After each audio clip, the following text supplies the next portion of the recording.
mayam sida ubi ba mapan se masini ko mapan saba akogi super napier gi mapan mature ba ga hai simaya nem gera wang gera pick gera saw gera mayam longtho gera longtho ra magi mature hairagadi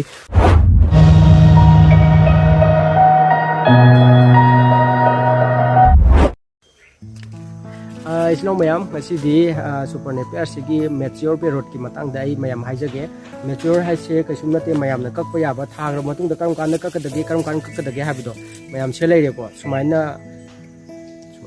ai sida mai da uri se ko pambi se maton se mapan tholaka duine ko sigi sumaina tholak tringai da sigi maton je ka ga tholak matam dagi adam hoba yari to sumaina mapan je tholaka duine sidagi mayam ko sumaina tholagadi mana je sumaina pambi je sumaina leiragadi si kakthadiro mayam yare khalla khalla ga dum loi kakthadiro agi mapan si mayam se leise ko si mature ni ko se mayam si kakthadi ba yari ko si sumaina agi si mature ni to mayam si mature adum poire khangabni mayam se sumaina ko maton kai je sumaina kakthadiro isino mayam aduga sigi koina mayam na khangbi gada ba se mayam sigi sida tholei ba sumaina mapan sing se sumaina tholakpa ngai dine da sigi mapan sing se sumaina tholakpa ngai dine isino mayam kakthadi ba kai sum kai de ko hojiki mature oi bagi maton ka ga tholakpa matam na mapan se thokpa ngai de biong kakthadiyo mapan thokpa haise adum numi hafta kara hafta ama dei thama khaim de adum hekta changbane ba mapan tholakpa ngai ba matam da aduduna hojiki maton ka ga tholakpa se si hek tholakpa mayam kakthadiyo fat launa haidi pambi se nauri ngai da ate teina nga na kari na hena cha duine ba lisalaka duine ba sum mapan tholakpa haise adu sumaina si je thokta ngai le na re ko thola duine ba sigi pambi ni si ju compulsory thola ne ba mayam ai gi experience da si thola ne ha ba se ai dum khange ba ko thola ne ba yam tuna aduduna si je sibokta dum kakpa yare magi maton se sida ka aga loiramane ba wangkhla roi ba wang bu su dum loi duine mayam sida ado magi mature se nem gera wang gera magi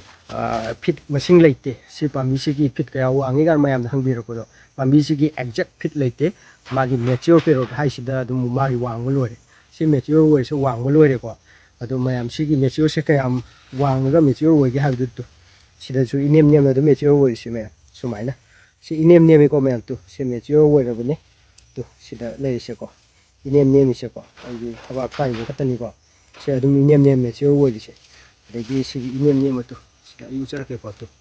mayam maton to kai se ko yawra maroi to maton kai si pambi maton ji da kai se ko si se mature woi ra bane sino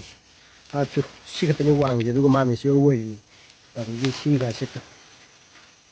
si mature woi ra bane maton amte yaw de sing se aina satok ki ba kai de gu nate masagi ni ko mayam ni giro to maton sing se ka lei sing se ko si loina kakthadpa yare ai huji si kakthladabne thu matam da mayam na aduga koi mayam na yam tapna hangbi ba farmer isil naw sing yam tapna hangbi ba winter sajik leraktraba matam da koi gi sajik puthokna bagi da maktane ba koina masi hekangai sana changjil leche sajik ki awa se kokna bagi da maktani mayam aduna sajik ki awa se kamai kokadage haiba matam da sigi timing je hujik November loire November loirapa matam sida aina November je December ga January ga kwaidagi ingba matam se sigi ani je khatane ba aduga sigi ani aingba ani matam se aingba tha ni si matam sida mayam si aina winter da sajik puthokadine ba me adum masagi dum haudi hauguni aduraga su winter da nemjan ba khotpagi amakhak leibo ko hayeng dry season da ju dum lakhine ba winter si na mukhatang mukphai dry season da di pambi se wang ba heloi duine ba madu mayam do ai adum torok duine matam du da woina dum taw duine ba aina huji dry matam da sumaina seba tawbiu haibudo aina matam du da woina mayam da woina tawjaraga utke ba huji winter gi mayam ai usarake winter da kai kai taw ba yage haibudo kakhraba matung da ko mayam ai si pambi sing se kakthara duine adu duga ai pambi sing se kakla kan du da winter da tawgada budune mayam ai usarage winter da sajik mayam khangbiro winter da sajik ki awab leite dry season da sajik ki awab leite super napier tharagadi red napier tharagadi smart napier tharagadi aina ngasi panjariba haiba napi makhal ahum se kogi magi chanabam gi matung ina magi jaga gi matung ina mase adum khallaga adum thabi gadabne aduga red napier ga super napier ga smart napier ga haribse moisi ꯑꯩꯈꯣꯏ ꯃꯅꯤꯄꯨꯔꯗ ꯍꯧꯖꯤꯛ available ꯑꯣꯏꯕ ꯅꯥꯄꯤꯁꯤꯡꯒꯤ ꯃꯇꯨꯡ ꯏꯟꯅꯗꯤ ꯃꯁꯤꯒꯤ ꯅꯥꯄꯤ ꯃꯈꯜ ꯑꯍꯨꯝꯁꯤꯅ ꯑꯩꯈꯣꯏꯒꯤ ꯆꯟꯅꯐꯝꯁꯦ ꯑꯗꯨꯛꯀꯤ ꯃꯇꯤꯛ ꯌꯥꯝꯕ ꯑꯗꯨꯛꯀꯤ ꯃꯇꯤꯛ ꯀꯥꯟꯅꯕ ꯑꯗꯨꯛꯀꯤ ꯃꯇꯤꯛ ꯄ꯭ꯔꯗꯛꯁꯟ ꯋꯥꯡꯕ ꯅꯥꯄꯤ ꯍꯥꯏꯕꯗꯣ ꯍꯥꯏꯔꯤꯕ ꯅꯥꯄꯤ ꯑꯍꯨꯝꯁꯤꯅꯦꯕ ꯃꯌꯥꯝ ꯑꯗꯨꯅ ꯁꯤꯒꯤ ꯄꯥꯝꯕꯤ ꯑꯍꯨꯝꯁꯦ ꯈꯜꯂꯒ ꯍꯦꯛꯇ ꯊꯥꯕꯤꯌꯣꯕ ꯃꯇꯝ ꯆꯥꯅ ꯊꯥꯕꯤꯌꯣꯕ ꯃꯇꯝ ꯆꯥꯅ ꯁꯦꯕꯥ ꯇꯧꯕꯤꯌꯨ ꯃꯇꯝ ꯆꯥꯅ ꯀꯛꯄꯤꯌꯨ ꯍꯥꯏꯔꯤꯕ ꯃꯇꯝ ꯆꯥꯅ ꯃꯥꯒꯤ ꯃꯦꯆꯤꯌꯣꯔ ꯄꯦꯔꯣꯠꯁꯤꯡꯁꯦ ꯈꯪꯕꯤꯌꯨ ꯀꯛꯄꯒꯤ ꯅꯤꯌꯣꯝ ꯈꯪꯕꯤꯌꯨ ꯁꯤꯖꯤꯟꯅꯕꯝ ꯈꯪꯕꯤꯌꯨ ꯑꯗꯨꯒ ꯀꯔꯝꯕ ꯃꯇꯝꯗ ꯃꯈꯣꯡ ꯌꯥꯟꯒꯅꯤ ꯀꯔꯝꯕ ꯃꯇꯝꯗ ꯏꯁꯤꯡ ꯆꯟꯕꯤꯒꯅꯤ ꯍꯥꯏꯕꯅꯆꯤꯡꯕꯁꯤ ꯃꯌꯥꯝ ꯈꯪꯉꯒ ꯃꯥꯏ ꯁꯤꯖꯤꯟꯅꯕꯝ ꯆꯟꯅꯕꯝꯗꯣ ꯃꯌꯥꯝ ꯂꯧꯕꯤꯌꯣꯕ ꯃꯌꯥꯝ ꯑꯩꯒꯤ ꯚꯤꯗꯤꯑꯣꯁꯤ ꯅꯨꯡꯉꯥꯏꯕꯤꯔꯕꯗꯤ ꯃꯌꯥꯝ ꯑꯩꯒꯤ ꯚꯤꯗꯤꯑꯣꯁꯤ ꯁꯕꯁꯀ꯭ꯔꯥꯏꯕ ꯇꯧꯁꯟꯕꯤꯔꯝꯃꯨ ꯑꯗꯨꯒ ꯂꯧꯃꯤ ꯏꯆꯤꯜ ꯏꯅꯥꯎꯁꯤꯡꯒꯤ ꯋꯥꯔꯤꯕ ꯁꯖꯤꯛꯀꯤ ꯋꯥꯔꯤꯕ ꯑꯗꯒꯤ ꯑꯩꯈꯣꯏꯒꯤ